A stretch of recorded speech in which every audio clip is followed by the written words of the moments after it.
C'est la suite du dossier de sécurité sur les matelas. Alors ici, on voit les résultats des tests qui ont été effectués sur différents matelas.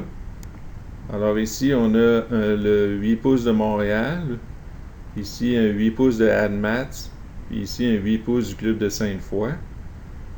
Et en rouge, c'est les résultats en forgé de l'impact sans le petit matelas amortisseur en arrière.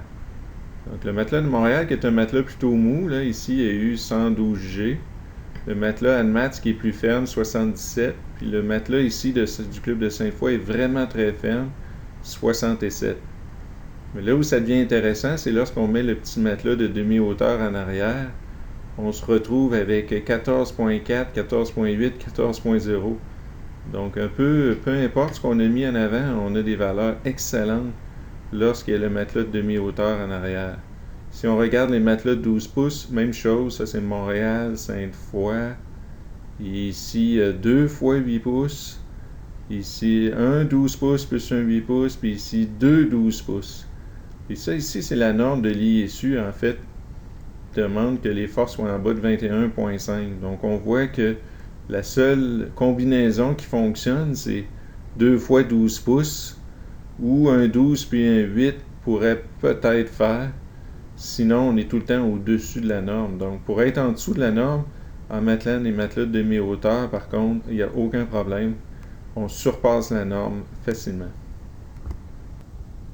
Le principe mécanique est assez simple, puisque le matelas de demi-hauteur est vraiment mou.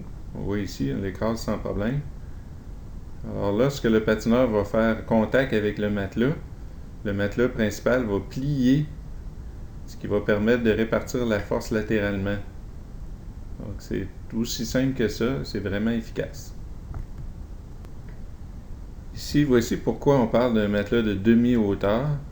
C'est pour permettre, lors de l'impact qui est naturellement plutôt près de la glace, au matelas de bien plier parce que justement, il n'y a pas de mousse ici en haut. Donc, ça n'empêche pas le matelas de reculer. Donc, c'est ça qui va faire que le matelas va rester en contact avec la glace et qui va être efficace. On le voit ici sur la bande, le matelas plié aussi en haut et pas juste en bas.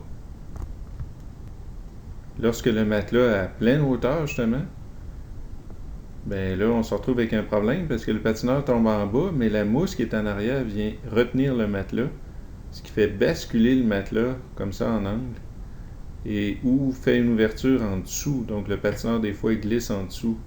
On le voit ici, même avec des systèmes sans bande. Le matelas vient décoller en bas, puis le matelas est vraiment incliné. Donc, c'est pas une situation idéale. Lorsqu'on regarde, est-ce que c'est mieux d'attacher les matelas un par rapport à l'autre? Alors ici, ce qu'on a fait, c'est qu'on a pris un matelas qui est tout seul, pas attaché. Et là, ça a donné 14G. Si on l'attache juste d'un côté, on tombe à 14.1. Si on l'attache des deux côtés, on tombe à 12.8. Donc oui, c'est efficace d'attacher les matelas avec les bandes velcro pour que la traction latérale se fasse aussi sur les matelas qui sont de chaque côté de l'impact. Ici, on voit les résultats à 2 mètres au lieu de 4 mètres, donc pour les petits impacts. Alors, c'est le même principe, les mêmes matelas que tout à l'heure, Montréal, Sainte-Foy, AdMats, le 12 pouces de Sainte-Foy, le 12 pouces de Montréal, et ce que l'ISU recommande, 12.8 G. Alors, on voit que tous les matelas actuels, lors des petits impacts, ne rencontrent pas la norme. Ça peut expliquer aussi pourquoi que les jeunes se blessent. Alors que lorsqu'on met le petit matelas de demi-hauteur en arrière, on surpasse la norme grandement, avec des valeurs qui varient là, entre 7.9 et 9.1. Ici, c'est pour vous montrer d'autres combinaisons qu'on a faites avec ce qui existait déjà, dont les petits triangles à Chicoutimi et à Sherbrooke. Donc ici, on a mis le petit triangle en avant des matelas, ce qui n'est pas recommandé parce qu'il peut y avoir une rotation du patineur lorsqu'il tombe de dos et la tête peut venir frapper après dans les matelas. On a 18.7. Lorsqu'on met deux triangles ensemble, qui fait un peu comme le petit demi-matelas de demi-hauteur, en arrière, on tombe à 17.4. On voit déjà ici que l'effet de faire plier le matelas en avant est efficace. Les deux petits matelas de Chicoutimi sont quand même assez fermes par rapport à Sherbrooke. Alors ici, complètement à droite, on voit avec les deux matelas de Sherbrooke en arrière à la place. On descend à 14.4 qui est beaucoup plus près des valeurs du matelas amortisseur. Sherbrooke, quand on le met en avant, justement, vu qu'il est un peu plus mou que l'autre, un peu moins efficace.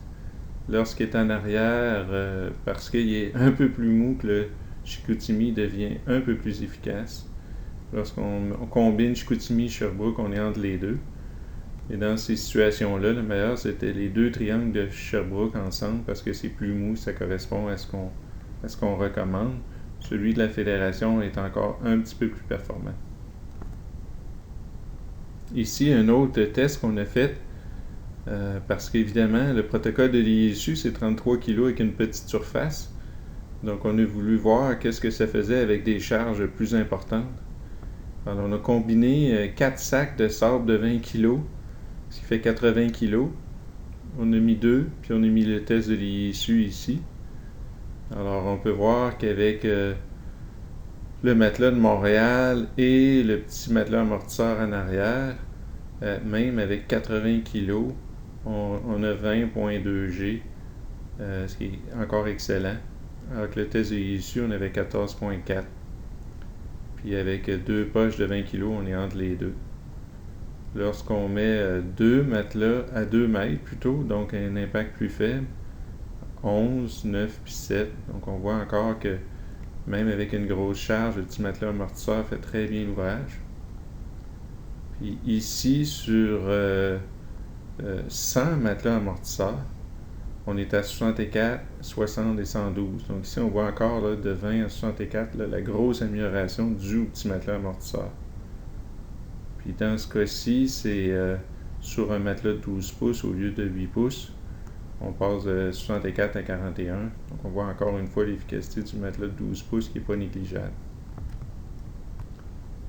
Une petite vidéo qui montre justement l'effet avec les 4 poches de 20 kg. Ici, juste sur le matelas de 12 pouces, on voit que l'impact est quand même plus violent. Alors, on a fait aussi finalement d'autres tests à des hauteurs plus élevées pour voir si on restait toujours dans les normes. Et effectivement, avec le matelas de Montréal, plus un ADMATS, donc 2 8 pouces et le petit matelas amortisseur, on est à 13.9. Avec les deux matelas de Sherbrooke, on est à 15.4. Puis si on met deux matelas de 8 pouces plus un matelas de 12 pouces, on est à 20.7. Alors qu'on voit qu'encore une fois, le petit matelas amortisseur, c'est lui qui fait vraiment, qui rend le matelas très efficace. Ici, on voit l'avantage du matelas de la Fédération par rapport à ceux de Sherbrooke. On a quand même une petite différence, on fait encore mieux. Voilà pour les tests.